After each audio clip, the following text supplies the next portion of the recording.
the summer sun in Savannah had a way of slowing down time. It filtered through the lace curtains of the Walker home, casting soft golden lines across the kitchen floor. The air smelled faintly of chamomile and old wood polished by years of care. Eleanor Walker sat in her favourite chair, the light grey one with worn-down arms and a cushion that remembered her shape. At 78, her frame was smaller than it once was. Her steps had grown slower, but her eyes were still sharp, still kind. Rachel stood by the suitcase, folding a cardigan into place with quiet precision. She glanced at her phone, which buzzed gently beside the tea kettle. A message lit up from Brian. Cruises booked, July 15th out of Miami. Can't wait. A second message followed, this time from Camille. Let's coordinate excursions soon, just us adults. Less stress, faster pace. Rachel didn't reply. Her fingers stayed still on the soft cotton of her mother's sweater. Her heart didn't race, but something shifted in her chest, quietly, deeply. In the living room, Eleanor was humming to herself, something old, something gentle. Rachel walked in with a soft smile. Mum, how would you feel about a little adventure? Eleanor chuckled, brushing a silver curl from her cheek. At my age, honey, adventure means remembering where I left my reading glasses. Rachel knelt beside her. What if it was? A cruise, Caribbean, blue water, umbrella drinks. Eleanor blinked. Her smile held, but her eyes clouded. I wouldn't want to slow anyone down. You know how your brother and Camille are. Rachel held her gaze. You wouldn't be slowing anyone down. You'd be coming with me. That night, the group chat buzzed with planning. Camille asked about spa packages. Brian listed restaurants on the ship. No one mentioned Ellie. Not directly, not kindly. Earlier that week, they'd all gathered for Sunday dinner. The talk had started off light matching swimsuits, buffet schedules, snorkeling options. Then Camille had asked, Rachel, is your mum really up for this kind of trip? Rachel answered evenly, she's doing fine.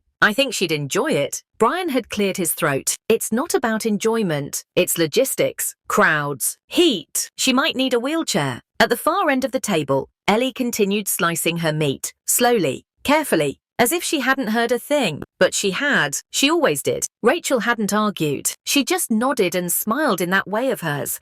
The quiet kind that said, I heard you, and I'll remember it. Later that night, while Camille emailed everyone links to matching beach bags, Rachel opened her laptop in silence. The room was dim. Outside, the cicadas droned in the humid dark. She found the cruise line. Atlantic Legacy Cruises sailed from Miami. 7 nights. She didn't choose the balcony room. She didn't pick the shared family cabin. She booked the presidential suite. Just 2 names on the reservation, Rachel Moore and Eleanor Walker. No announcements, no votes, just a decision made by someone who had stopped waiting for permission. 3 days before departure, Rachel took her mother to a local diner, the one with too much chrome and the same waitress they'd known for 20 years. Nancy grinned when she saw them. Miss Ellie, still keeping this one in line? Eleanor laughed, trying my best. As they waited for their waffles, Eleanor reached across the table. Her fingers were thinner now, bones a little more visible beneath the skin, but the touch was still steady, still warm. You know you don't have to drag me along on this cruise. Right, she said. Rachel looked up. I'm not dragging you. I'm going because of you. Eleanor blinked, looked away. People don't always say that. Not after a certain age. Rachel smiled, not with her lips, with her whole self. Well, it's about time someone did. The morning of the trip arrived cloudless and hot. Brian texted, let's meet at the port. Don't all crowd the lobby. Easier if we split up. Rachel replied, got it. Mum and I will see you on board. The taxi ride from Savannah to the Miami port was long but quiet. Ellie looked out the window at the swaying palms, hands folded neatly in her lap. A soft breeze from the air conditioner lifted the edge of her scarf. You packed your sun hat, right? Rachel asked. Ellie nodded. And my dignity, she said with a sly smile. At the cruise terminal, a porter approached. More. Presidential suite. Rachel nodded. He turned to Ellie with a respectful smile. Welcome aboard, Mom. As they stepped into the private elevator, Ellie looked around, surprised. This doesn't look like the regular boarding. Rachel winked. That's because it isn't. The suite smelled faintly of lemon oil and sea air. A wall of glass framed the open ocean beyond. The space was wide, bright, impossibly elegant. Cream sofas, gold fixtures, and silence. Ellie walked in slowly, one hand brushing the back of the couch. She didn't speak for a long moment. Then, quietly, "I've never seen anything like this." Rachel set down her purse. "It's ours, Mum, for the whole trip." Ellie turned. "This must have cost. I've been saving for something worth it," Rachel said. This felt right. Out on the balcony, the sea stretched wide and glittering. Rachel slid open the glass door. A warm breeze swept in. Ellie walked out slowly and rested both palms on the railing. Her shoulders dropped. Her eyes closed. That evening, while other families were dragging suitcases down hallways, shouting to their kids, Eleanor and Rachel sat side by side, eating dinner in quiet candlelight. No noise, no proving, just presence. After dessert, Eleanor looked out over the ocean and said softly, "I didn't think I'd ever travel again. I thought that part of life was done." Rachel reached for her hand. "Not if I can help it." And somewhere below, on a lower deck with no windows, Camille struggled to unpack a suitcase while Emily fought over who got the top bunk. Brian was already searching for the Wi-Fi password. Meanwhile, up above, a mother and daughter shared the kind of evening most people forget to make time for. And the ship sailed on, smooth and slow, cutting across the water towards something neither of them could yet name, but both could feel. Not a vacation. Something quieter, something earned, something sacred. The summer air in Savannah. Georgia didn't just sit still, it hovered, a slow, humming warmth that clung to the crepe myrtles and melted along the windowsills, where lace curtains fluttered in rhythms older than memory. Inside a modest, lovingly kept two-story house on Pine Street, the scent of chamomile drifted through the rooms. A ceiling fan turned with the patience of someone who had nowhere else to be. The walls were lined with framed photos, some black and white, others faded by sunlight. Each one was a time capsule. Each one held a version of someone who used to be younger, faster, louder. In the kitchen, Eleanor Walker stood at the counter, slicing peaches with deliberate care. Her fingers weren't as nimble as they once were, but they remembered how to move slowly, with intention. She wore a soft grey blouse and linen pants that hung loosely at her ankles. Her silver hair was twisted into a low knot, secured by the same tortoiseshell comb she'd used for decades. She wasn't in a hurry. She hadn't been in a hurry in years. She didn't need to be. At 78, Eleanor had come to understand the rhythm of her days, the quiet structure of morning tea, the low music of birds in the azaleas, the comfort of folding laundry as the light shifted from gold to blue. She didn't resent the slowness. She had earned it. The quiet of the house was broken by the soft ping of a phone on the kitchen table. Rachel's phone. Her daughter's. Eleanor looked towards the sound, then turned back to her peaches. She didn't read other people's messages. That wasn't her way. A moment later, Rachel entered the room, towel draped around her neck, cheeks flushed from the summer heat. She paused at the table, saw the blinking screen, and picked up the phone with a glance. Her face didn't change much, just a slight shift around the mouth. She sat down and stared at the screen for a long moment before typing something quickly and setting it back down, screen face down. Eleanor caught the motion, but she didn't ask. Rachel was her quiet child, always had been. They had learned to communicate in silences long before either of them knew how much that would matter. Instead, Eleanor said, "I was thinking we could make peach cobbler tonight. The fruit's finally soft." Rachel smiled, the kind that didn't reach the eyes. "Sounds good, Mum." She stood and walked to the sink, began rinsing dishes that were already mostly clean. "I booked something today," she said, too casually. Eleanor raised an eyebrow. "Something fun?" Rachel hesitated. "Something, maybe. You'll see. Down the street, in a newer, sleeker house with smarter appliances and cooler floors." Brian Moore was pacing. He held his phone in one hand, a pair of Ray-Ban sunglasses in the other. His wife, Camille, sat at the dining table, scrolling through her tablet with quick fingers. "The cruise is locked in," he said. "Confirmed. July 15th out of Miami. Balcony suite. Family deck." "Great," Camille said without looking up. "I'll reserve the spa spots today. Maybe a couples massage." Brian smirked. "You just want to avoid the kids." She looked up now, one brow raised. "Wouldn't you?" They both laughed. That familiar, practiced kind of laughter. the sound of people who had worked hard to make their life look easy. Then Camille said it. Let's coordinate the excursions. Just us adults. Brian paused. She added, less stress, faster pace. He nodded slowly. Yeah, that makes sense. Camille hesitated, then set her tablet down. Have you talked to Rachel? She knows the dates, Brian replied, slightly defensive. And your mum? Camille asked. Carefully now. Brian rubbed his forehead.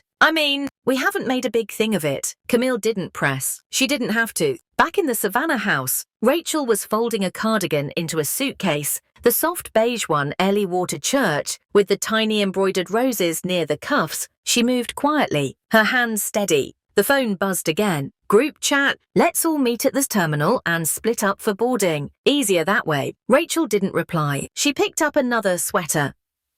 Navy. Heavier. For evening breeze on the deck. Eleanor always got cold. The zipper of the suitcase made a low, final sound as it closed. Rachel stared at it for a long moment. That night, the Sunday dinner table was crowded, not with people, but with tension. Brian sat at the head, carving roast chicken with too much force. Camille refilled Emily's water glass. Mason dropped a fork. Rachel passed the bread basket in silence. Eleanor was at the far end, slicing her food slowly, methodically. She didn't say much. She didn't need to. Camille glanced down the table. Rachel, is your mum really up for this kind of trip? Rachel looked up. She's doing fine. Camille smiled, but it was tight. It's just hot out there. Crowds, long walks. It's a lot, Brian added, and she might need a wheelchair. Right. Eleanor didn't flinch. She just cut another piece of chicken and placed it on her plate. Rachel said nothing. Not yet. Later, in the hallway outside the guest room, Rachel stood still, listening. Camille's voice floated through the open door of the master bedroom. She'll slow us down. You know she will. Brian murmured something in return, too low to catch. Likely agreement. Rachel turned, walked away. She didn't knock on her mother's door, didn't cry, didn't text back. Instead, she opened her laptop, searched the cruise line again. Atlantic Legacy. There it was, the Crown Jewel Suite. Presidential. Top deck. Private terrace. Butler service. Separate dining. Price. High. Worth. Unquestionable. She clicked reserve. Typed both names carefully. Rachel Moore. Eleanor Walker. She paused before confirming. And then, submit. No announcement. No fanfare. 3 days before the cruise, Rachel wheeled Eleanor into a small diner tucked between a laundromat and a closed-down bait shop. It had checkered floors, a jukebox that hadn't worked since the Clinton administration, and a waitress who called everyone sugar. Nancy lit up when she saw them. Well, if it isn't Miss Eleanor Walker, still keeping this one in line, she teased, pointing her pen at Rachel. Eleanor chuckled softly. Trying my best. Rachel smiled, but said little. That was always the arrangement. Eleanor charmed the room. Rachel held the corners tight. They sat at a corner booth. The window opened to the street. Outside, the air was thick with late June heat and the sound of cicadas. You want your usual? Nancy asked. 2 waffles, extra crispy, Eleanor said. And chamomile if you've got it. For you, always. As Nancy shuffled away, Eleanor reached across the table. Her hand trembled slightly, but her grip still held warmth. You know you don't have to bring me, she said, eyes steady. Rachel looked up from her menu. I know, I don't want to be a weight or a symbol. Rachel closed the menu gently. I'm not bringing you, Mom. I'm going with you. Eleanor blinked once, then smiled. People don't say that enough, not after a certain age. I don't care about people, Rachel said. That afternoon, Eleanor began packing. She chose carefully. 2 cotton sundresses, her white cardigan, the Panama hat that had belonged to her husband. She held it for a long time before folding it gently, tucking it along the edge of her suitcase like a secret. She stared at her reflection in the mirror for several minutes, unsure what she was seeing. Not quite old, not quite invisible. Somewhere between used to be needed and quiet background character. Then she took a deep breath, pulled on her sandals, and wheeled her suitcase to the front door. Rachel was already waiting in the living room, reading something on her phone. Are you sure we're ready? Eleanor asked. Rachel nodded. We've been ready. The morning of departure, Savannah was drenched in a syrupy mist. the kind of early heat that pressed into your bones. Rachel drove the rental down I-95 South, music low, Eleanor beside her wrapped in a light shawl, a small cooler of lemon water between them. Neither of them spoke much. The silence wasn't awkward, it was familiar. Every so often, Eleanor would glance at her daughter's face, trying to see something she couldn't name. Not doubt, not regret, maybe resolution. At one point, Eleanor said, "I packed the pearl earrings." Rachel glanced at her briefly. "Good. They haven't seen light since your father's funeral." Rachel nodded again. "Then it's time." They passed billboards for beach towns, seafood shacks, and outlet malls. As they neared Miami, the roads grew wider, the traffic sharper, the air tangibly salty. Eleanor leaned her head against the window, eyes fluttering closed. She didn't sleep, she remembered. Her first trip to Florida had been with her husband newlyweds with a borrowed car and a cooler full of sandwiches. They'd eaten oranges on a pier in Fort Lauderdale and promised to come back when we're grey and wrinkled. They never did. Until now, at the Miami cruise terminal, the porter was young, efficient, and clean-shaven. His name tag read, "Andre, more?" he asked. "Presidential suite." Rachel nodded. Andre looked at Eleanor and smiled in that trained but still genuine way. "Welcome aboard." "Ma'am." The words caught Eleanor off guard. She was used to being tagged on, included, accommodated, but this was welcome. And it was direct. As they passed the long line of regular check-ins, Eleanor watched families fan themselves with travel documents. Parents argue over luggage. Children scream about snack packs. And yet, she didn't feel guilty. Not this time. They were ushered into a private lounge with chilled lemon water and classical piano playing over the speakers. Rachel signed a few documents. Eleanor sat quietly, watching a toddler across the room drop goldfish crackers onto the marble floor. When their name was called for priority boarding, Rachel stood and extended her hand. "Shall we?" Eleanor smiled. "Lead the way." The gangway smelled faintly of metal and ocean. Eleanor's steps were careful, but not hesitant. Her cane tapped softly against the floor. When they crossed the threshold onto the Atlantic Legacy, a young man in a dark blue blazer read from his clipboard, then looked up with a wide smile. "Miss Moore and Miss Walker," he said. "Welcome aboard. We'll escort you to the presidential suite now." Eleanor blinked. Rachel only smiled. The suite was larger than Eleanor's entire house. Cream-colored sofas, a dining table with fresh orchids, a wall of glass that opened onto a private terrace. She didn't speak for nearly a full minute. Rachel set her purse down on the marble counter and walked toward the glass doors. "Come look." Eleanor followed. Slowly, the ocean spread wide and glittering,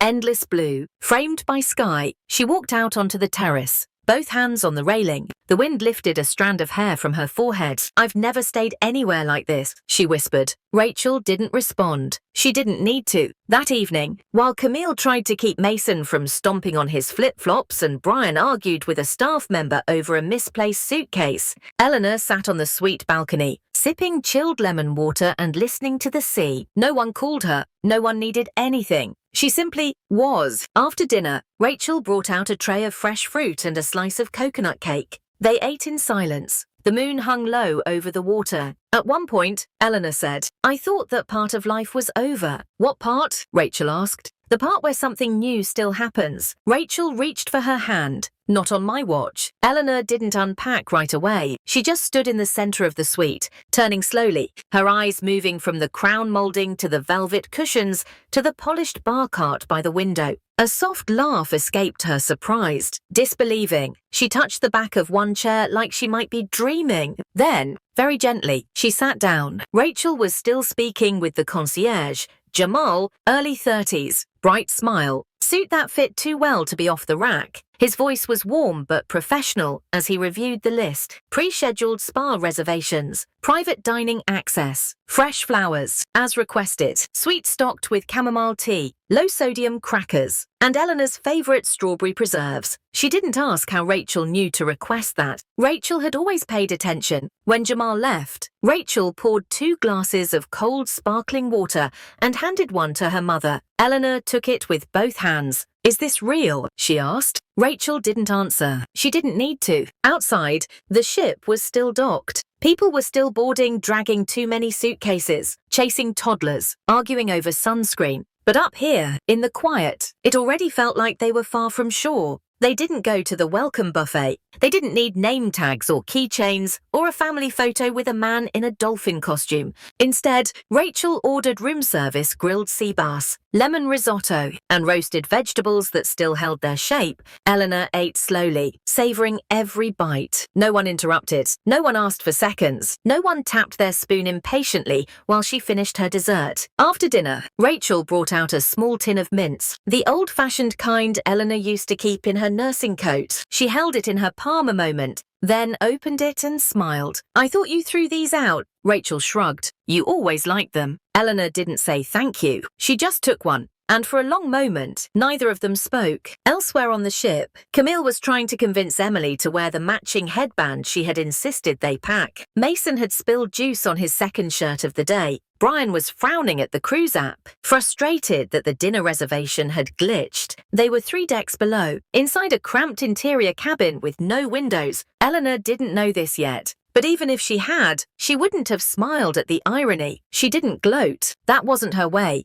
The next morning came soft and quiet. No alarm, no early cartoons, no footsteps outside her door. Eleanor opened her eyes to the sound of nothing, just the slow hush of the ship moving forward, the faintest creak of wood, the rustle of wind across glass. She sat up slowly, pulled the heavy comforter aside, and walked barefoot to the terrace. The ocean rolled out in every direction, endless, open, free. Rachel had already made coffee, her silhouette framed by the pale morning light. She handed her mother a mug. No words, just warmth. Eleanor leaned on the railing and took a sip. She didn't ask what the plan for the day was. She didn't need an agenda. This moment was enough. Later, while most of the ship crammed into the breakfast buffet, Eleanor and Rachel sat at a small linen-covered table in the adults-only dining room. A pianist played something soft and slow. The waiter didn't rush. The orange juice was fresh, not from a carton. The eggs were poached just right. When they walked out, Eleanor touched Rachel's arm. "I don't remember the last time someone brought me a meal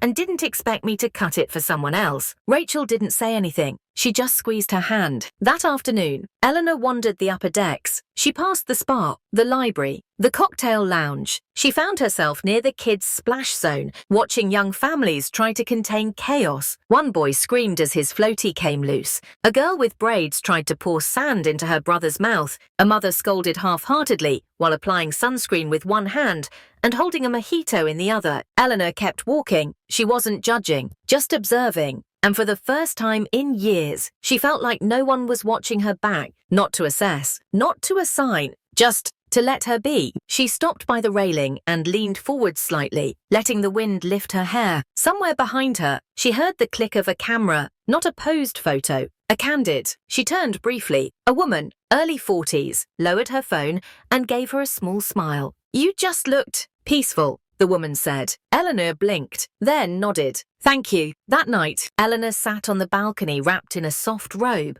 a cup of mint tea in her hands. The sea black and whispering below. She didn't know what tomorrow would bring. She didn't need to. Part 1 and 4.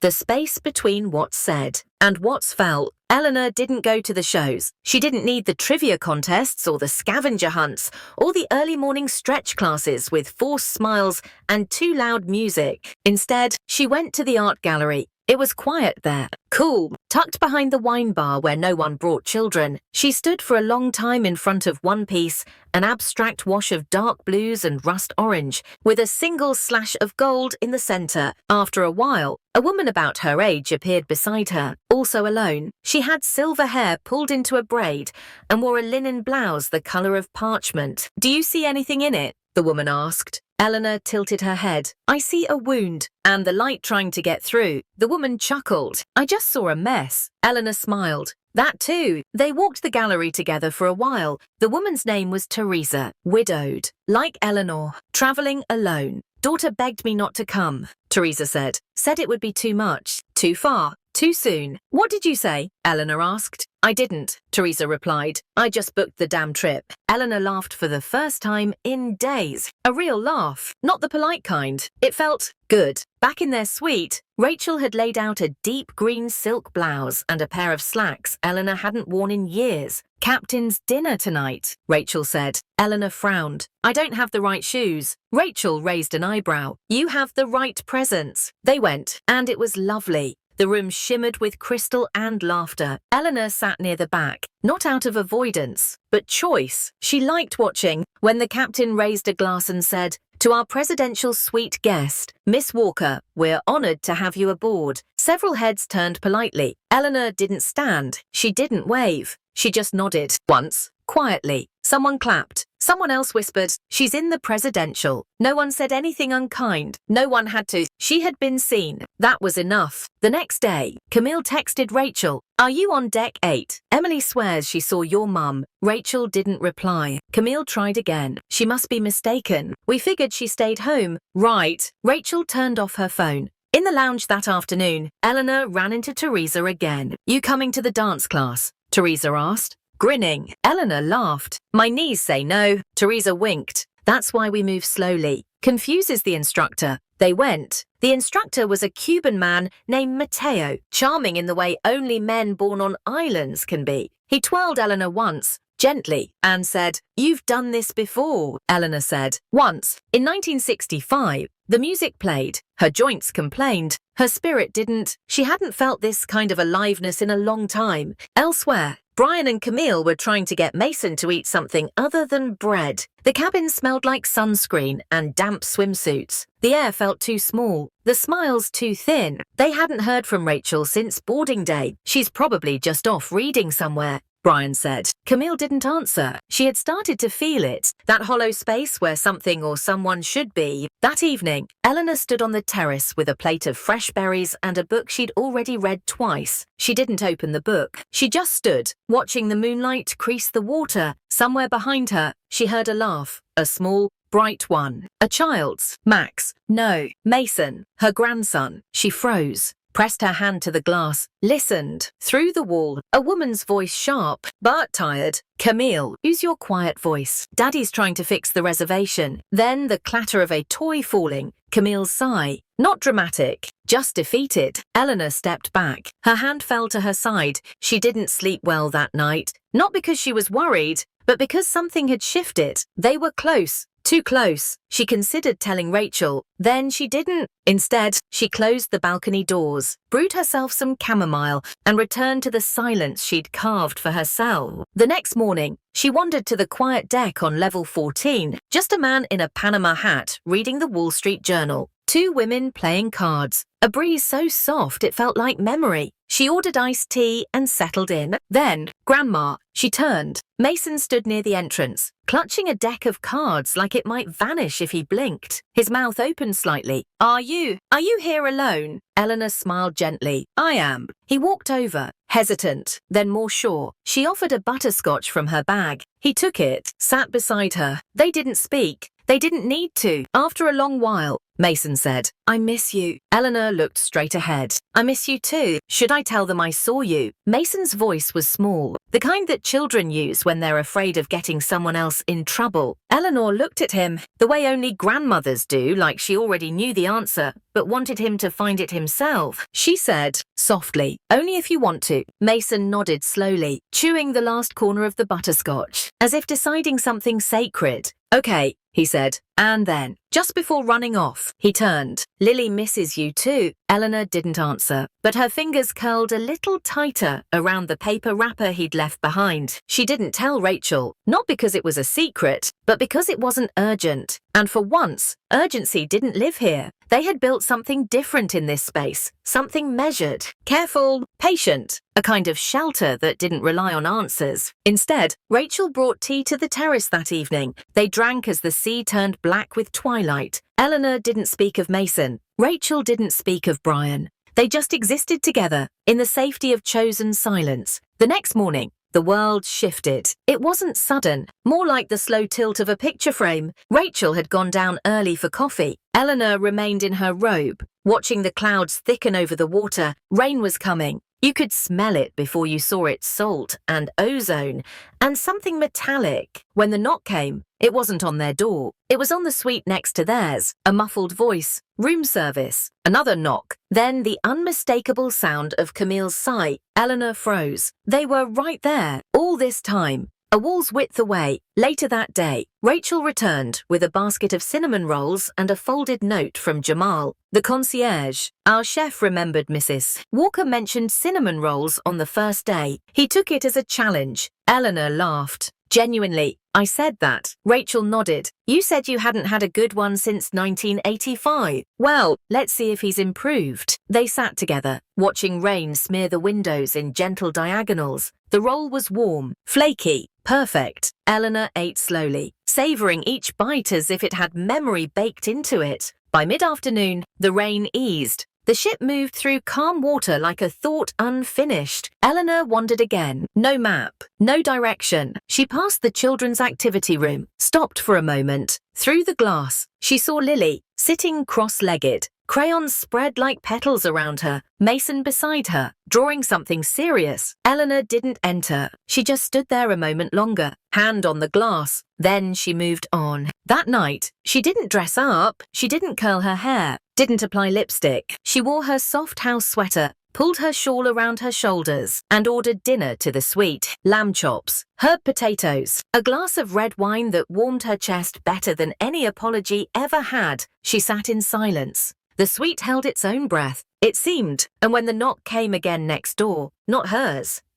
She didn't move, she just listened. Mason's voice, then Lily's, she's not home, I saw her. Camille, low, hurried, that's not possible. Brian, you sure? Pumpkin, she was on a balcony, Lily whispered. It looked like Grandma. Eleanor stood still. She didn't panic. She didn't run. She just let it happen. The unraveling of the quiet, the slow gravity of being seen. Rachel found her on the terrace that night, sitting barefoot, robe pulled around her knees. I heard them, Eleanor said, simply. Rachel nodded. They know, she added. Another nod. Eleanor turned to her daughter. You regret it. Rachel didn't answer. She didn't need to. The next morning came clean and bright, as if the rain had scrubbed something loose. Breakfast arrived with a white card. Jamal's handwriting again. Chef's table invitation for tonight. Would Ms. Walker be interested? Rachel looked at her mother. Up to you. Eleanor hesitated. Then, yes, one guest. Rachel raised an eyebrow. Not two. Eleanor smiled. You've given me the world already. Tonight I want to sit in it alone.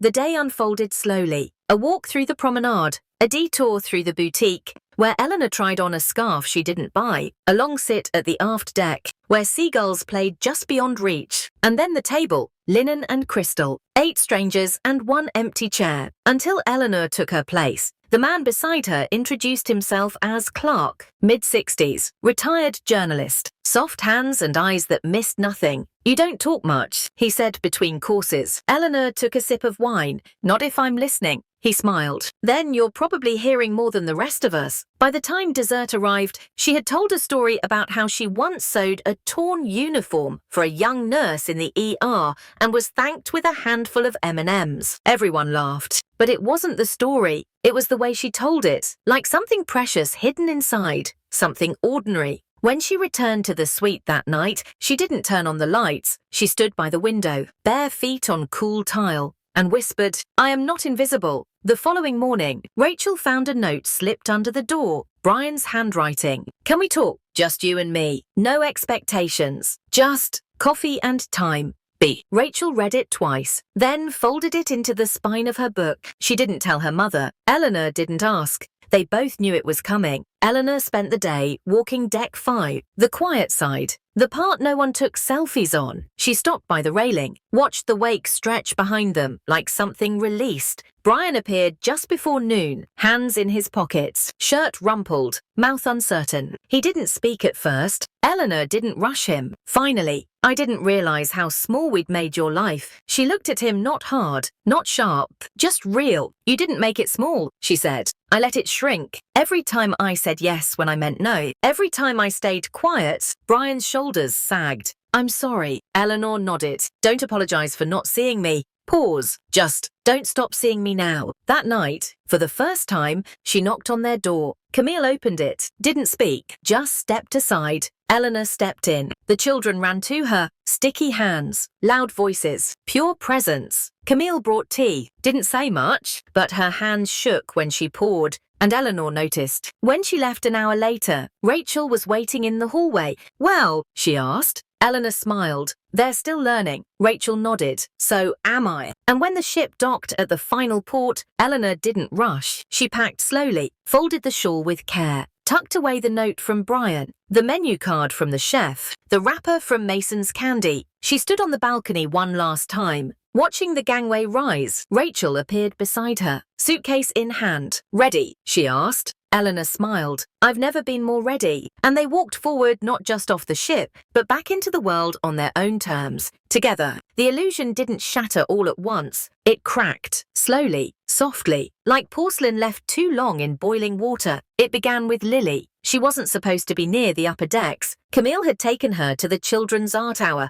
while Brian went to the excursion desk to complain, again, about the mix-up with the snorkeling boat. Camille was mid-sentence with the activity coordinator when Lily tugged at her sleeve. Mum, she whispered. Camille kept talking. Mum, Lily said again. Louder. I saw Grandma. Camille blinked. You what? On the balcony. The big one. By the round table and the purple flowers. She waved. Camille crouched. Sweetie, Grandma's at home. You probably saw someone who looked like her. Lily's face scrunched. But she had the same scarf. The one from church. Camille's mouth opened, closed. She stood up and turned away. Back in the presidential suite, Eleanor sat reading a mystery novel, legs tucked beneath her, a small dish of lemon cookies beside her. She hadn't seen Lily, but she'd felt something. Not quite panic, not quite guilt, more like exposure. Rachel returned a few minutes later, holding 2 small paper bags from the boutique gift shop. She handed Eleanor one, without a word. Inside, lavender hand lotion and a silk bookmark. I thought you'd like them, Rachel said, sliding off her sandals. Eleanor touched the ribbon of the bookmark. They're getting close. Rachel didn't ask who they was. She didn't need to. That evening, the family dined early on deck 7. Crowded table, loud conversation. Camille held her wine glass with one hand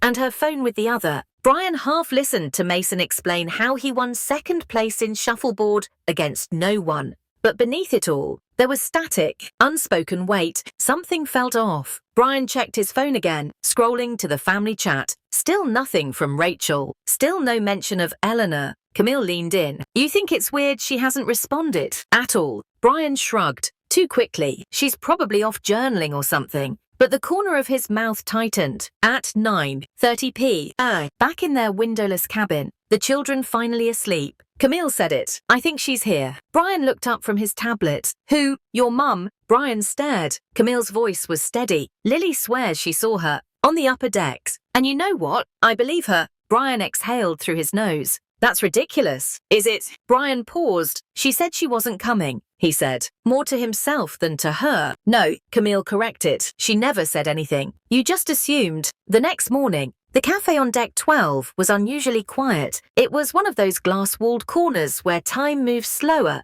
People came here for silence, not selfies. The only sound was the occasional soft scrape of cutlery and the low hum of the ocean brushing steel. Eleanor arrived early. She wore pale blue, her pearls, her wedding ring, which she rarely took out anymore. Not for nostalgia, but for weight, for memory. She sat at a corner table, ordered tea with honey and toast with just butter, and took out her notebook, not to write, just to hold it. Outside the glass, the sea moved like it had no interest in anyone's grief. She sipped slowly, breathed, watched the light ripple across the floor. Rachel had stayed back, gave her the morning, said she'd meet her for lunch. No explanation, no need. They'd built a rhythm now space without separation. It was the kind of relationship that didn't need daily check-ins, because it was built on something quieter, something known. It happened just after Eleanor finished her second cup of tea, a voice behind her, low, uncertain. Mum. She didn't turn right away. She recognized it instantly. Not just the voice,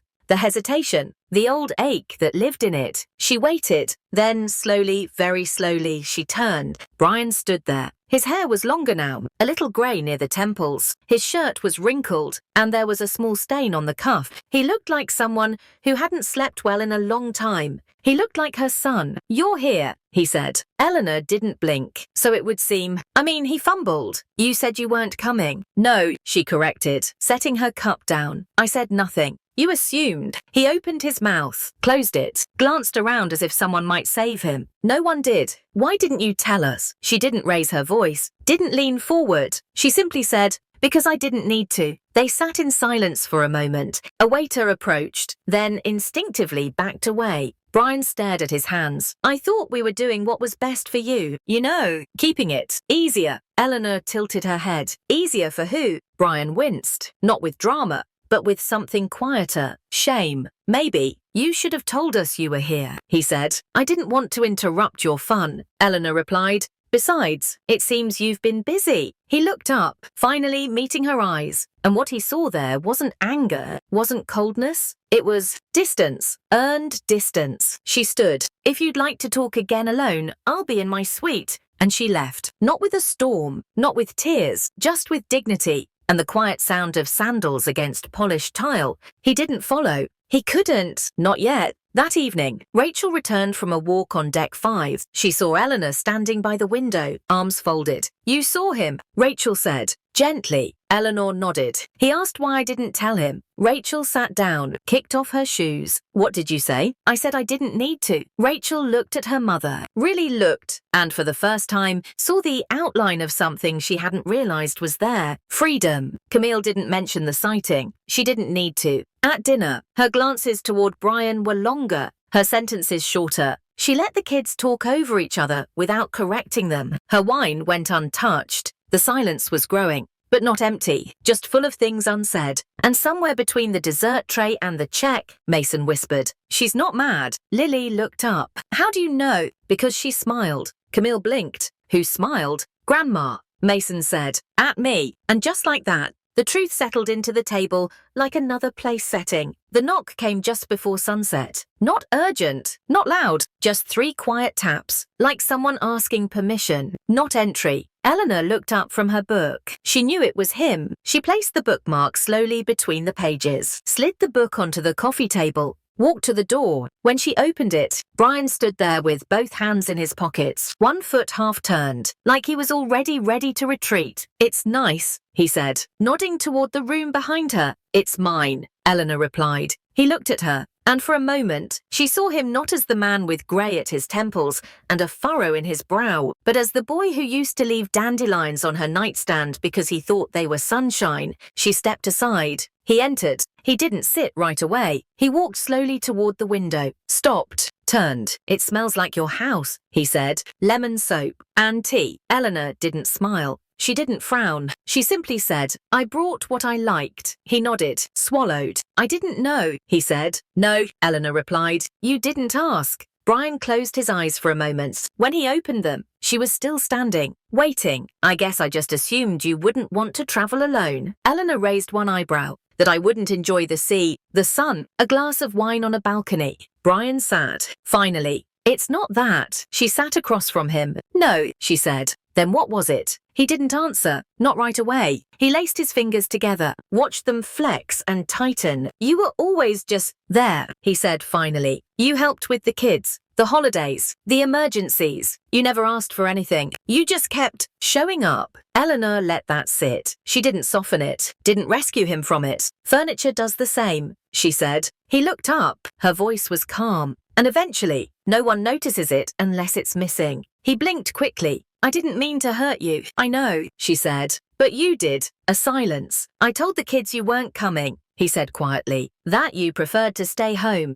that the trip would be too hectic." Eleanor folded her hands in her lap. "And you believed that?" Brian opened his mouth, then paused. "Then, honestly, I wanted to." She nodded. "I believe you." His head shot up. "You do." "I believe you," she said. "But that doesn't mean it was okay." He looked away, out the window. After a long silence, he said, "Why didn't you tell me you booked the suite?" "Because I didn't need your permission." He looked back at her. There was no anger in her eyes, no fire, just Clarity. I've spent too many years asking, she said, and being thanked later, quietly, grudgingly, if at all. This time, I didn't want to ask. They sat like that for a while. Two people in a quiet room. Two people who had shared decades, memories, but not always understanding. When Brian stood to leave, he paused at the door. Will you come to dinner? He asked. With us? Not yet, Eleanor said. He nodded, didn't argue, didn't beg, just stepped into the hallway and closed the door gently behind him. Eleanor stood for a long time after that, then went to the window.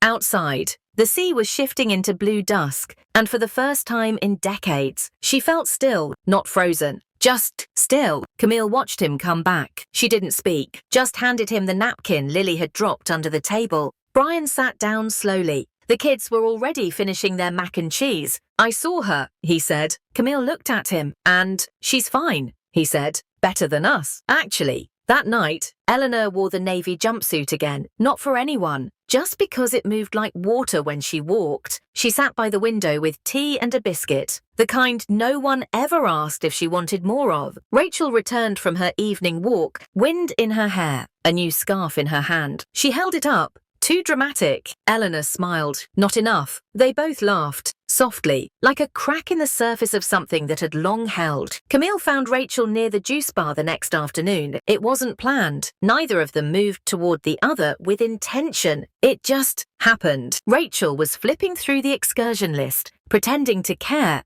Camille had a cup of coffee in one hand and a tightness in her shoulders she hadn't been able to shake since breakfast. They noticed each other at the same moment. A pause, a beat. Then Camille walked over. Hey, Rachel looked up. Hey, another pause. Camille gestured toward the table. Mind if I sit? Rachel shrugged, motioned to the chair. It's a free deck. Camille sat, sipped her coffee, stared out over the atrium. Finally, she said, Brian told me. Rachel said nothing. Camille kept going. I didn't know she was here. She didn't tell you, Rachel replied. That's different. Camille gave a tired laugh. She didn't tell anyone. She didn't need to. Silence again. Not the hostile kind, the fragile kind. Camille took a breath. We didn't mean to leave her out. Rachel turned to her. But you did. Camille blinked. Rachel didn't say it cruelly. She said it like gravity. Camille set her cup down. I think I forgot how much she used to hold us together. Rachel nodded. That's how you know she did it right. Camille swallowed. She scares me a little. You know, Rachel raised an eyebrow. Camille smiled faintly. She sees everything, says nothing, like she's 3 steps ahead, all the time. Rachel's voice softened. She's been invisible for so long. Camille, you don't get that good at watching unless you've spent a lifetime being overlooked. Camille looked down. I'm sorry. Rachel leaned back. Don't say it to me. That evening, Max came knocking. Not loud, not urgent, just a quiet knock. The kind that says, I don't need anything. But I'm here. Rachel answered the door. He stood there, holding a sheet of folded paper. Can I show Grandma something? Rachel stepped aside. He walked in slowly, like someone entering a sacred space. Eleanor was by the window. She turned, saw him, and her face changed in that way only grandmothers' faces do, like the air got lighter. Max walked straight over, unfolded the paper. I drew the ship, he said. And this, he pointed to a small figure on a wide balcony. This is you. Eleanor took the drawing, looked at it, at him. You gave me the best view, she said. You gave it to yourself, Max replied. She pulled him into a hug. No words, no performance, just arms around a child who hadn't forgotten. Rachel watched from the hallway. She didn't interrupt, didn't capture it. Some moments don't belong to phones. They belong to memory. Later that night, Lily came running down the hallway barefoot. Camille followed, half apologizing to passers-by. Lily stopped outside the suite, knocked twice. Rachel opened. Lily looked up at her. I made Grandma a crown, she said. Breathless, Rachel smiled. I think she'd love that. Lily darted in. Eleanor was at the small table, organizing postcards. Lily ran up, held up a paper crown made from a room service menu and glitter tape. You're the queen of the ship, she declared. Eleanor took the crown carefully. What about the captain? He can steer, Lily said. You just make it special. Eleanor blinked. Rachel felt her own chest tighten. Camille appeared at the door, leaning against the frame, a little out of breath, a little out of her depth. She ran off, Camille said softly. Sorry. Eleanor looked up. It's okay, she replied. Then, would you like some tea? Camille hesitated, then nodded. Yeah, I would. They sat together, all 3 generations. Lily drawing, Max eating the last of the ginger cookies, Camille watching her mother-in-law quietly, like she was seeing her for the first time, not as someone who babysat, cooked, helped, or folded laundry, but as someone who had a whole life before they ever noticed, someone who still did. The invitation came tucked under the suite door, cream-colored cardstock,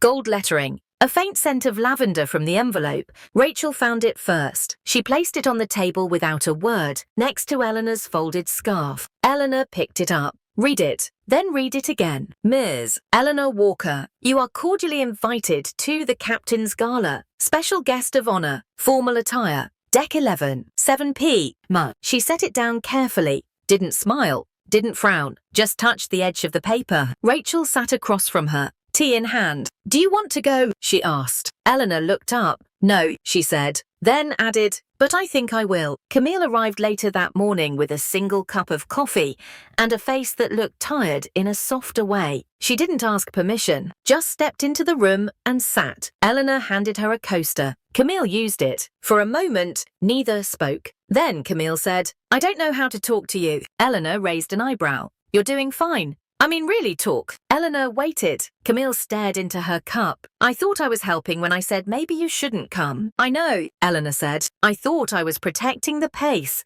the ease, the planning. Eleanor nodded again. Camille looked up, but I wasn't protecting anything that mattered. This time, Eleanor said nothing. Camille's voice dropped. You were never heavy. We just stopped noticing we were leaning on you. That made Eleanor blink. Just once. Then she said, very softly, that's what leaning does. The dress she chose wasn't new. It was soft navy silk, with sleeves that moved like smoke when she turned. She hadn't worn it in years, not because it didn't fit, but because it didn't fit her role. But that role was gone now. No apron, no extra seat, no second-hand place. Just Eleanor. She pinned her hair up, put on lipstick she hadn't used since her last wedding anniversary, and then the pearls. Always the pearls. Jamal greeted her at the gala entrance with a small bow. Mrs. Walker, he said, offering his arm. She took it. Inside, the room shimmered. Gold linens, silver cutlery, musicians in tuxedos playing something gentle with a little swing. She didn't try to be noticed, but she didn't hide either. She sat at her assigned table, next to Clark, the retired journalist with the patient eyes. You clean up well, he said. I always did, she replied. People just forgot to look. He grinned. They're looking now. The captain made a speech. There was polite laughter, a few too many toasts. Then he gestured to the center of the room. To our guest in the presidential suite, he said, voice rising just slightly. Your presence has brought a quiet kind of grace to this voyage. May we all grow up to be as dignified and as unapologetically present as Mrs. Walker. A spotlight moved across the floor. Eleanor didn't stand. She just nodded once, firmly. There was clapping, some from strangers, some from those who had whispered earlier, now watching in quiet admiration, and, in the back, leaning against the wall in a navy jumpsuit of her own, Rachel smiled. Not proud, not triumphant, just full. After dinner, Clark extended a hand. Do you dance? He asked. I used to. Tonight, he said. You do again. They moved gently. Two people whose lives had accumulated enough silence to find rhythm in it. No spins, no fanfare,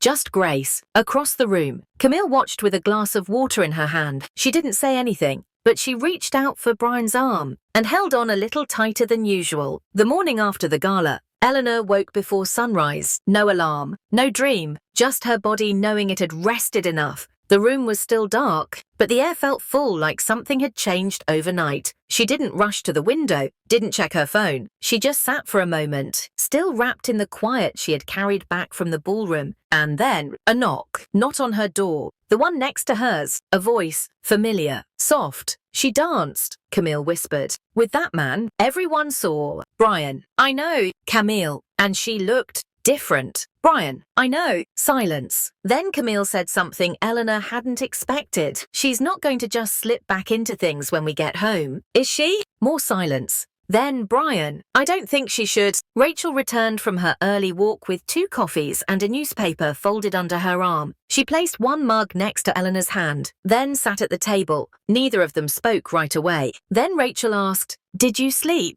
Eleanor nodded, like the ship had cradled me. Rachel smiled faintly. "They're talking next door," Eleanor said. "I know," Rachel replied. "They're starting to see me." Rachel looked at her mother. "No," she said. "They're starting to realize you were never missing." That afternoon, Brian slipped a note under the suite door. It was simple. Breakfast. Just you and me. No expectations. Just coffee and time. Eleanor folded it, placed it under her saucer. Didn't answer yet. Not because she was unsure, but because, for the first time, she wanted to choose when and how she gave her time. Instead, she spent the day with herself. A walk along the promenade. A nap with the balcony doors open. A lunch eaten slowly, with the same jazz record she'd heard playing on night 2. Later, she found Max near the library, building a puzzle on the floor. He looked up, grinned. "Want to help?" She knelt beside him, slow but steady. They worked in silence, piece by piece. At one point, Max said, "I told the other kids you were a spy." Eleanor chuckled. "Is that so?" "Yep," Max said. "You came on the ship secretly to teach adults how to behave." Eleanor placed a corner piece. "Sounds about right." That evening, Eleanor returned to her suite to find Camille standing in the hallway, not poised, not prepared, just present. She held a small ceramic dish in both hands. "It's just fruit," Camille said. "But Lily made the arrangement. It's meant to be a heart." Eleanor looked at the slices of kiwi and strawberry and orange, arranged imperfectly but clearly with love. She took it with both hands. "Thank you." Camille didn't speak again. She just nodded and walked back to her cabin, leaving Eleanor with the dish and the space to enjoy it, alone. Eleanor answered the note the next morning, not with a letter, not with a text. She simply knocked. Suite 122. Brian opened it. His face was both surprised and not. He stepped aside without a word. Eleanor walked in. He'd already set the table. 2 plates, 2 mugs, 1 little pot of honey on a small napkin in the middle. She sat. "Still take it with cream?" he asked. "I still do," she said. He poured carefully, gently, the way a son does when he's afraid to drop something delicate. They sipped in silence. The kind that no longer hurt, just settled. The ship rocked slowly beneath them. Outside, the sea was a deep, wide silver. Inside, Eleanor took a small bite of toast, looked around. "Camille keeps the room tidy," she said.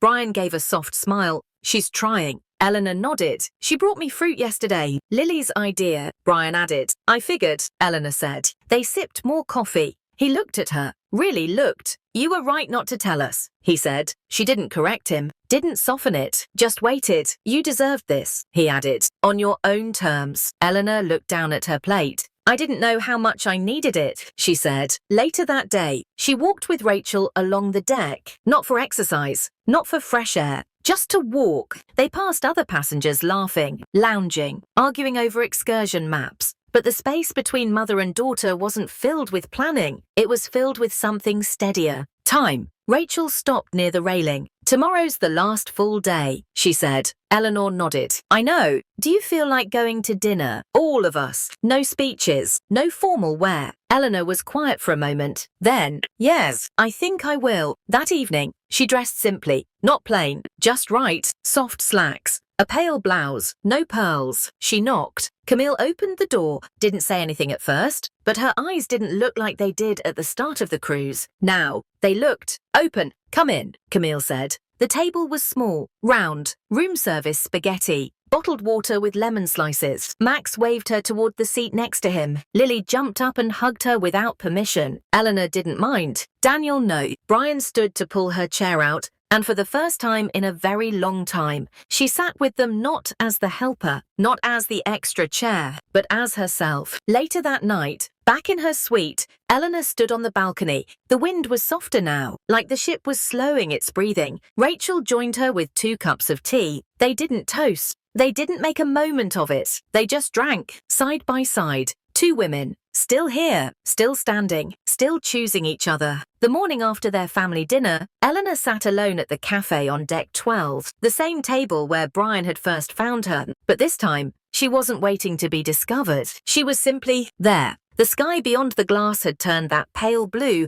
only found at sea where light met water and forgot to separate. A woman passed by, then paused. She looked at Eleanor for a moment too long, then smiled. "I just wanted to say," she said, hesitating. "I saw you last night at the gala. You looked radiant." Eleanor blinked, then offered a soft "thank you." The woman left, cheeks flushed. Eleanor stared at her tea, steam curling up. She didn't feel radiant. She felt known. Rachel arrived a few minutes later, holding 2 croissants and a rolled-up sketch from the kids' club. "Lily says this one's you," she said, unrolling the paper. It was a child's drawing, messy and bright, a stick figure in a long dress with a crown and waves behind her. "She says you're the queen of deck 12 now." Eleanor smiled. "Better than the queen of laundry." Rachel laughed, full-bodied, and for the first time, Eleanor realized how long it had been since she'd heard her daughter laugh like that. Camille joined them later, uninvited, but not unwelcome. She held her phone awkwardly. "Do you want to see something?" she asked Eleanor. Eleanor nodded. Camille opened the photo gallery and turned the screen. It was a photo someone had taken at the gala. Not staged, not posed, just Eleanor dancing, arms extended, face soft, joy tucked in the corners of her mouth. "It's been shared," Camille said. "People are talking." Eleanor looked at the image, then back at Camille. "And what are they saying?" Camille hesitated. "They're saying, you make them think of their grandmother. Their aunt, the woman they forgot to call, the one who never asked for thanks." Eleanor's eyes flickered. "They're saying, they see you." Later that day, Jamal stopped by the suite with a tray of fresh flowers and a handwritten note. "We'd like to invite Miss Walker to speak briefly at the farewell gathering. Just a few words, nothing formal, just something real." Eleanor read it once, then again. Rachel watched her. "You don't have to," she said. Eleanor placed the note down. "I think I want to." Rachel tilted her head. "Are you sure? I've been quiet for so long." Eleanor replied, "It might be time I said something." The farewell gathering was scheduled for the final evening at sea. Deck 9, Atrium Lounge, 7:30 sharp. It wasn't a formal event. No gowns, no champagne towers, just low lighting, quiet music, and passengers in linen shirts and comfortable shoes, standing in loose groups. Not quite ready to say goodbye, Eleanor arrived early, not out of nerves, but because she didn't want to walk into a room already full. She wore soft grey, not dramatic, not dull, just enough to blend in and still hold shape. Jamal greeted her with a warm nod. "Thank you for coming," he said. She simply replied, "Thank you for asking." Rachel stood near the back, beside Clark and Teresa. Camille was holding Lily, who had insisted on coming. Max clutched a folded piece of paper in his palm, his pirate poem for the kids' talent show tomorrow. Brian was there too, hands tucked behind his back, watching his mother the way a student watches the first word on a chalkboard. When Jamal took the small wooden stage, he kept it simple. "We're here to close a chapter," he said, but not before hearing from someone who reminded us all that grace doesn't need to be loud. He turned slightly. "Miss Eleanor Walker." The crowd clapped softly. No fanfare, no spotlight, just a respectful wave of sound. Eleanor walked slowly to the small step, then turned to face the room. She didn't hold a paper. She didn't need a podium. She spoke the way she always had, with clarity and care. "I'm not much for speeches," she began, voice steady. "I never liked the sound of my voice through a microphone. Still don't." A few chuckles. "But I've learned something on this ship, something I didn't expect." She paused, looked out, made eye contact. Not with everyone, but with someone. In every corner. "I've spent most of my life in the background, folding laundry, refilling glasses, picking up after people who left their shoes in the hallway." More soft laughter. "Familiar, real. And I don't say that as a complaint. I say it because I believed honestly that's where I belonged. That if I stayed quiet long enough, useful long enough, steady enough, I'd be loved." She let that sit. No one shuffled. No one coughed. She continued, "But here's what I learned. Presence doesn't need permission. And love, true love, doesn't come from being convenient. It comes from being known." The silence deepened, not heavy, sacred. "I didn't come here to be seen," she said. "I came here to remember I still exist." And then, a soft smile. "And now that I've remembered, I'm not going back." She stepped down without flourish, walked back to her seat without applause, because no one moved at first. They were too still, too caught in the weight of what she had given them. Then, a single clap. Then two. Then all. Not loud, not thunderous, but rising, like recognition. Back in her seat, Rachel didn't say anything. She just reached for her mother's hand. Eleanor took it, held it, and whispered, "Thank you for giving me space." Rachel replied, "You never needed to earn it." The next morning, the breakfast lounge was busier than usual, not louder, just full. Eleanor entered with Rachel at her side. The hostess didn't ask for their room number. She simply smiled and said, "Good morning, Missy Walker," and led them to a window table. It was a small shift, but Eleanor felt it, the way heads turned gently as she passed, the way a couple near the juice bar paused their conversation and offered a quiet nod. She wasn't being gawked at, she was being acknowledged, and that was enough. Later that day, a young staff member knocked at the suite door. He held a clipboard, a nervous smile, and a laminated name tag that read, "Thomas, Communications Crew." "Hi, ma'am," he said. "I hope I'm not intruding." Eleanor stepped aside. "You're not. I was at the gathering last night. Your speech, it really touched me." Eleanor blinked. "That's kind of you." Thomas shifted his weight. "I'm part of the ship's digital team. We do the onboard newsletter, the app alerts, social reels. Nothing fancy." He took a breath. "I was wondering if I could include a short clip of your speech. Nothing personal, just the audio. It might help people, crew, guests, people like my grandmother." He looked down. Eleanor was quiet for a moment, then said, "You can use my voice." Thomas looked up. Eleanor smiled. "Just not my name." He beamed. "Thank you." At lunch, Camille sat across from her with a bowl of chilled melon and a look that said she'd been thinking. "Did you know I used to write?" she asked suddenly. Eleanor looked up. "No, college newspaper. Poems, mostly. And columns." Camille laughed. "Bad ones." Eleanor sipped her tea. "Bad poems are often more honest." Camille leaned forward. "I stopped because I thought no one was listening." Eleanor raised an eyebrow. "And now?" she asked. Camille shrugged. "Now I think maybe listening isn't always the job of the world. Sometimes it starts with the writer." A pause. Then Camille added, "You made people listen." Eleanor reached across the table, touched Camille's wrist. "Just for a second. Then maybe you should write again." That evening was the kids' talent show. The theatre was half full with sunburned parents and restless toddlers. Rachel sat with Camille and Brian in the third row. Eleanor stood near the back with Teresa, both of them holding hot chocolate and low expectations. The acts came and went. A girl did cartwheels. A boy read knock-knock jokes too fast to understand. Then Max walked up. He held a piece of paper, but he didn't unroll it right away. "I was going to do my pirate poem," he said into the mic, "but I changed my mind." He looked toward the back of the room, found her, smiled. "This is for my grandma," he said. "Who wears pearls? Not swords, but I think she's still kind of a pirate." The room chuckled, and Max began. "She moves like a ship, but never shouts. She sees all things, but doesn't call them out. She waits, she listens, she knows the way. And sometimes the ocean listens back. She taught me silence doesn't mean small. That quiet people can carry it all. That love doesn't always ring like a bell. Sometimes it just sits with you and holds." When he finished, the applause came slowly, not because it wasn't good, because no one wanted to break what they had just felt. Eleanor didn't cry, but she held her heart, just for a moment, like it was something delicate. Rachel wiped her cheek. Camille was already reaching for a tissue.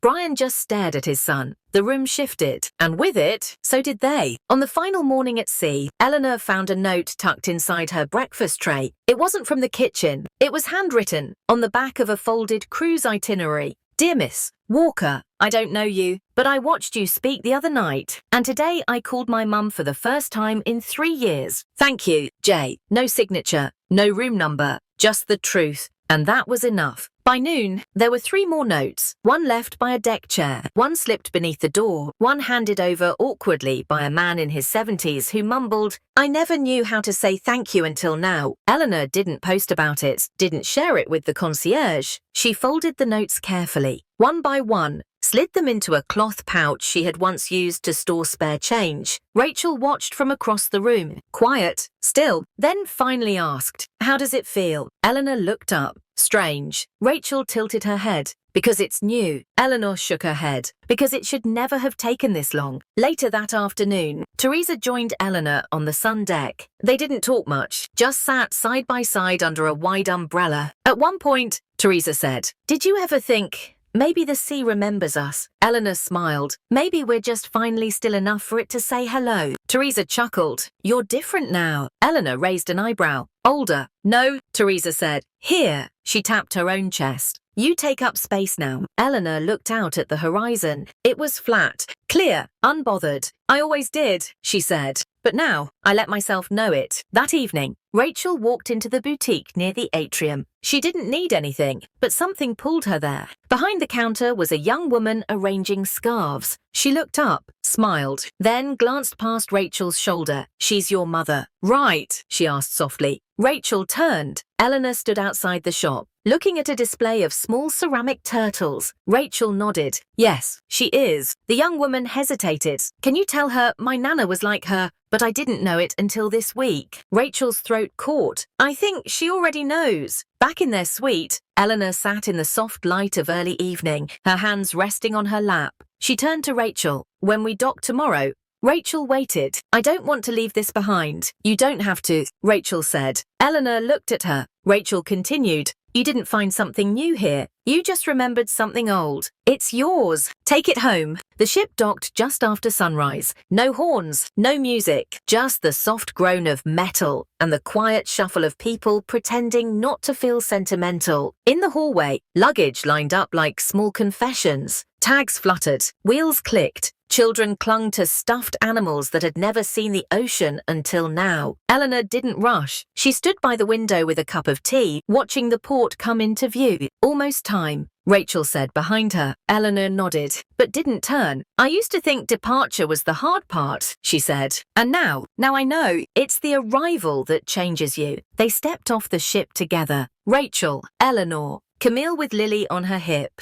Brian with Max asleep against his side. They didn't speak much. The world outside was louder, brighter, less forgiving, but none of them looked lost. Not this time. Outside the terminal, a driver waited with a placard. Walker Moore. The name made Eleanor blink. Not grandma, not guest. Just her. She stepped into the van first, not because she needed help, but because she was ready. The ride home was quiet. Max eventually woke up, blinked, then smiled sleepily at Eleanor and said, I dreamed you lived on a cloud. Eleanor smiled back. That sounds about right. Back in Savannah, the house felt smaller, not older, just quieter than she remembered. Rachel helped her unpack slowly. No rush. Camille sent a photo that night. Lily in bed, wearing the paper crown. Text underneath, still Queen of Deck 12. Will report daily. Eleanor sent back a thumbs up emoji. It felt revolutionary. A week later, a letter arrived. Plain envelope, handwritten. Ms. Walker, one of our guests shared an audio clip from the ship. We were moved by your words. We host a community library series here in Savannah. Would you consider joining us one afternoon to share more? Eleanor read it once, then again, then set it down. Rachel watched her. You don't have to say yes, she said. Eleanor nodded.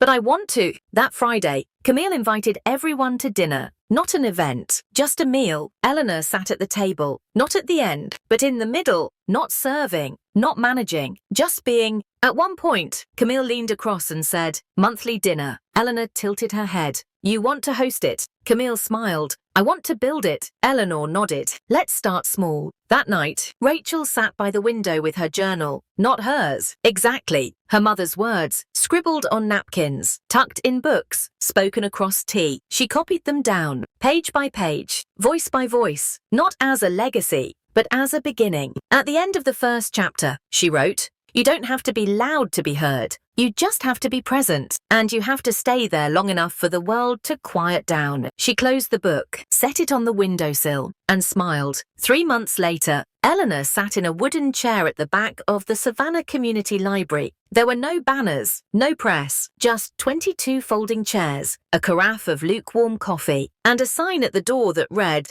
Tuesday Conversations, Stories That Stayed. Guest, Eleanor Walker. Rachel sat in the second row, notebook in her lap. Camille was in the back with Lily and Max, who were busy with crayons. Brian came late, with fresh scones and no explanation. No one needed one. Eleanor didn't have a speech. She never did. When she stood, she didn't clear her throat or adjust the mic. She just smiled, then said, I'm not a writer. I'm not a speaker. I'm just someone who got quiet enough to hear herself think. A ripple of nods. She continued, "For years, I thought love came from doing, from being helpful, from staying out of the way. But the truth is, love that only shows up when you're useful isn't love." More silence. This time, heavier, more personal. "And I learned something else," she said, her voice steady now. "You don't have to fight to be seen. You just have to stop disappearing yourself." After the talk, a woman came forward, mid-50s, thick-rimmed glasses, wore her nervousness in her hands. "My mother never sat down," she said quietly. "I didn't know how to thank her without making her work more." Eleanor reached out, took her hand. "Start by letting her stop."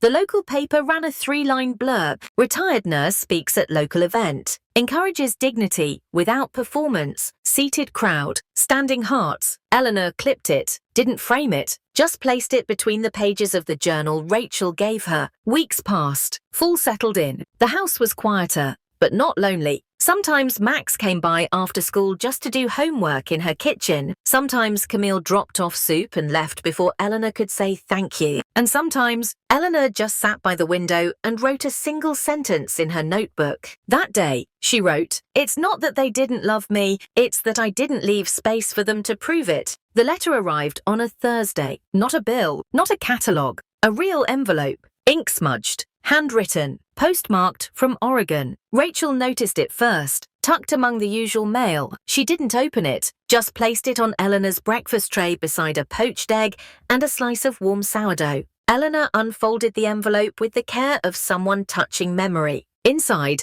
2 pages of uneven lines, but the handwriting was unmistakable. "Teresa, dear Eleanor, you won't believe this, but I said yes to something again. A woman from the cruise, her name was Claire, I think shared your audio with her senior center. They played it during a mindfulness workshop. Then somehow it ended up in a podcast. And now, here I am, being asked to sit in a circle and speak to strangers like a calm matriarch.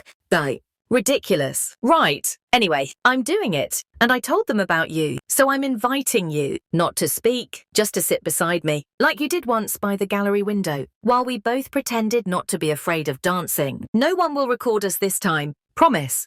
Eleanor didn't say anything right away. She refolded the letter, tucked it into her cardigan pocket. Then quietly, "Over toast," she said. "I think I'm going to Oregon next month." Rachel didn't act surprised. She only asked, "Want me to come?" Eleanor stirred her tea. "No, I think I need to find this one by myself." That evening, Camille called. She didn't ask for help, just said, "I'm trying to remake the stew you made last Christmas. It tasted better when you weren't explaining it out loud." Eleanor smiled. "I can come by." "No," Camille replied. "I want you to sit. This time I'll stir. You talk." So she did. In Camille's kitchen, the smells of thyme and tomato and beef marrow filled the air. Lily danced around the island wearing socks and a glittery headband. Max sat cross-legged on the floor, pretending not to listen. And Eleanor sat by the counter, holding a wooden spoon not to use it, just to remember. "You always rush this part," she said, as Camille sprinkled salt. "The bay leaf needs to hit the heat before the broth." Camille laughed. "I knew something was missing." Later, when the soup simmered and the kitchen grew warm with steam and comfort, Camille poured 2 small glasses of red wine, held one out. "To the bay leaf," she said. Eleanor raised hers, to letting things unfold. The next morning, Eleanor wrote only 1 line in her notebook. "A legacy isn't what you leave behind. It's what starts moving once you sit down." The plane to Oregon was smaller than she liked. Eleanor sat by the window, scarf tucked loosely around her shoulders, hands resting on a travel pouch filled with ginger candy, tissues, and a note from Lily. "Please don't forget to come back. You are not allowed to stay and be famous." The stewardess offered water. She declined. Instead, she stared out the window and thought about all the places she hadn't been, not because she didn't want to go, but because no one had asked if she'd like to, and because, for a long time, she hadn't asked herself. Teresa met her at the gate, holding a small cardboard sign that read, "VIP, very important presence." Eleanor burst out laughing. Teresa grinned. "I knew that would get you." The car ride was quiet. 2 older women in a hybrid sedan, watching the pine trees blur. Teresa finally said, "It's just a small gathering. About 15 people. A circle. Cushions on the floor. Tea." Eleanor nodded. "That sounds survivable." They both smiled. The venue was nothing fancy. A refurbished barn behind a community college, string lights, a cracked kettle that still boiled water with a little wheeze. People trickled in slowly. A retired teacher, a hospice volunteer, a young woman who looked like she'd driven too far and hadn't slept well. They greeted Eleanor with nods, not the performative kind, the kind that says, "I heard you, even if you didn't say anything yet." Teresa opened the circle, not with a speech, but with a sentence. Sometimes we forget that we don't need permission to be whole. Then she turned to Eleanor. "Would you like to say something?" Eleanor looked around. The room was quiet. No one recording, no one scrolling, just presence. She said, "I think I've already said what I needed to, but I'm happy to sit here while you say yours." One by one, people spoke, not about her, but around her. A man named Louis said his mother had passed without ever taking up space. "I realized I was doing the same thing," he said,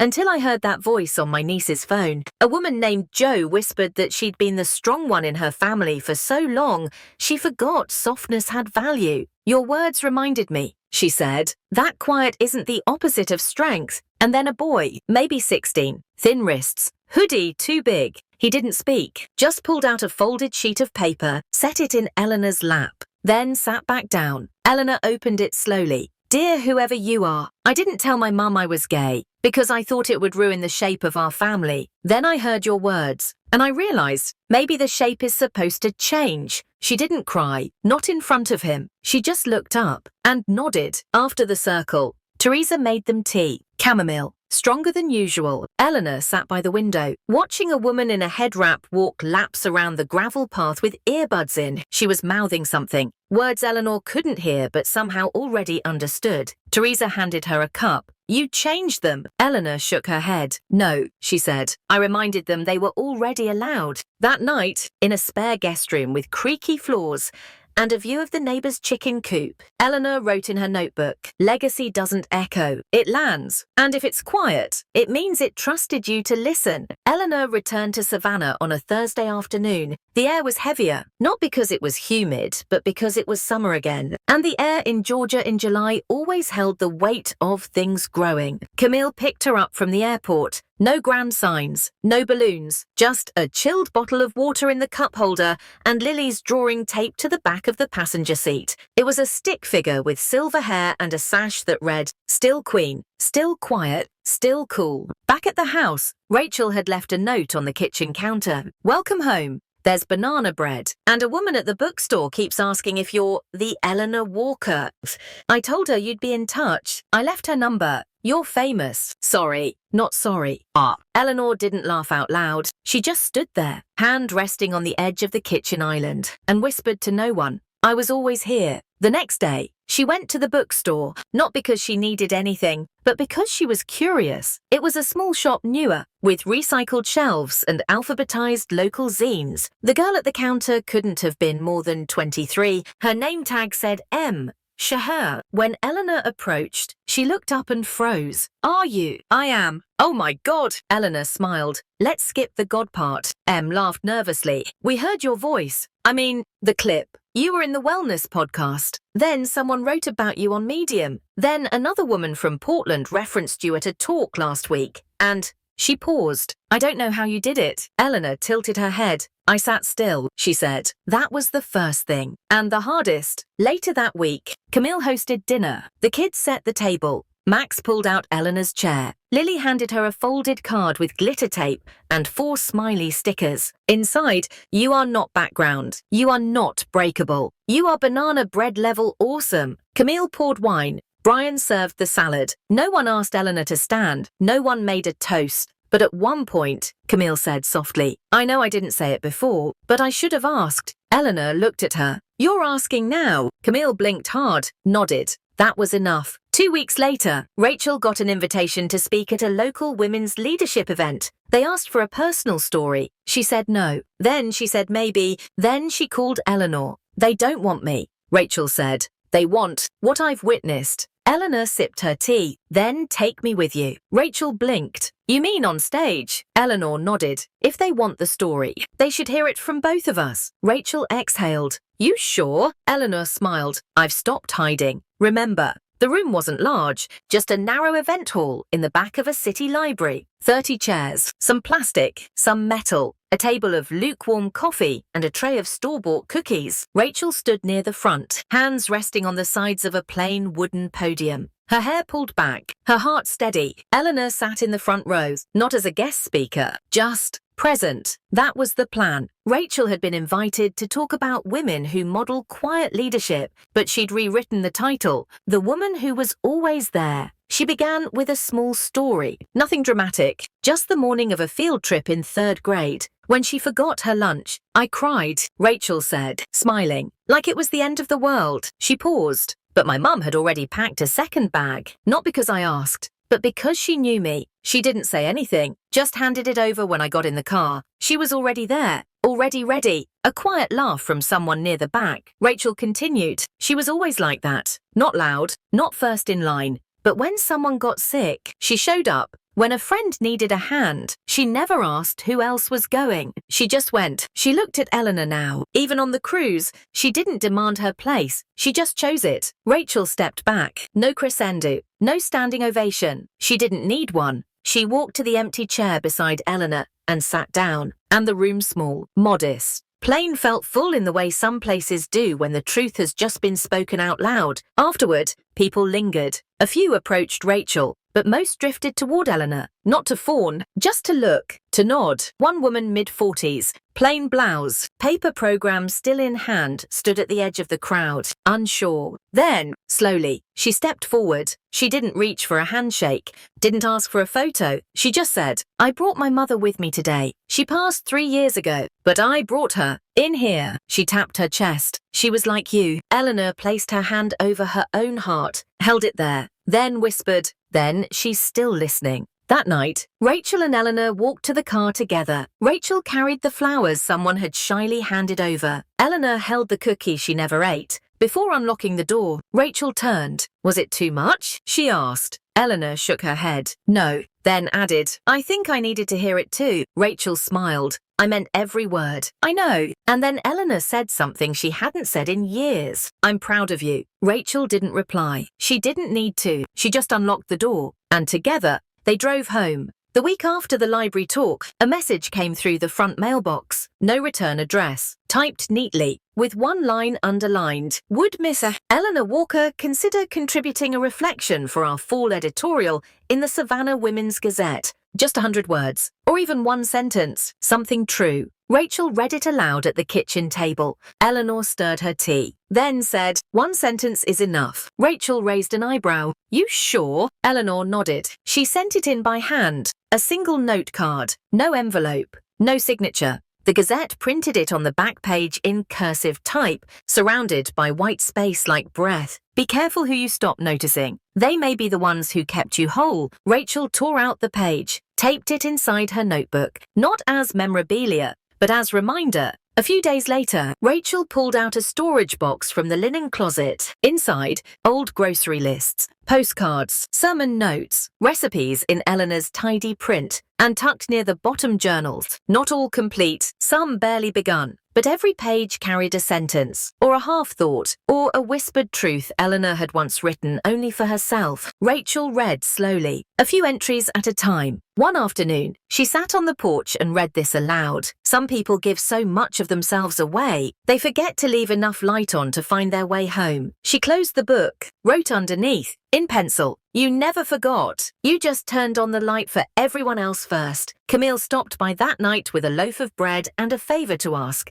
We're hosting next Sunday, family lunch. I want to make your quiche. Eleanor glanced up. You finally want the recipe. No, Camille said. I want to learn how you do it. Eleanor smiled. Then bring flour and leave your timer at home. The following Sunday, Max insisted Eleanor sit beside him. Lily wore a crown made of rosemary sprigs and announced herself as the official announcer of Things That Matter. When Brian offered to help serve, Eleanor handed him the salad bowl and said, start here. He didn't argue. After everyone had left, Eleanor sat on the porch steps with Rachel. The sun had dipped low, the light turning gold, the way it always did in Savannah.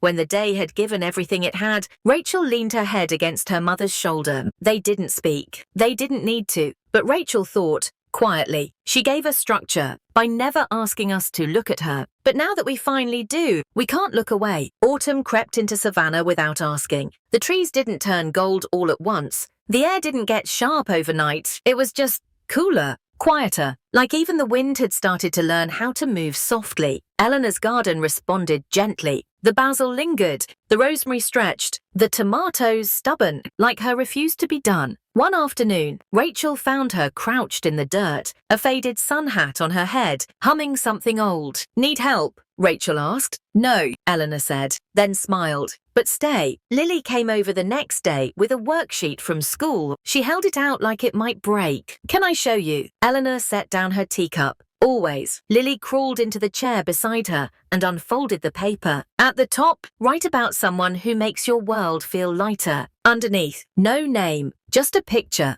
A woman with soft shoulders, short hair, sitting on a balcony, a cat in her lap, a cup of tea in one hand. The drawing wasn't perfect, but it was exact. "That's you," Lily whispered. Eleanor looked at the girl beside her and nodded. "I know." In the weeks that followed, life moved on, not back, just forward, gently. Eleanor went to the market with Camille on Saturdays. Max started reading mystery novels and insisted on borrowing hers. Rachel finished transcribing all of Eleanor's journals into a single-volume leather-bound, with no title, just a quiet spine. She gave it to her mother on a Wednesday. Eleanor opened it slowly, read the first sentence out loud. She didn't disappear. She just stopped apologizing for being still. She closed the book, then placed her hand over it, as if tucking something in. One morning, Eleanor didn't come to breakfast at the usual time. Rachel waited an extra hour before gently knocking on the bedroom door. "Mum," no answer. She pushed it open. Eleanor was sitting in her chair by the window, eyes open, hands folded in her lap.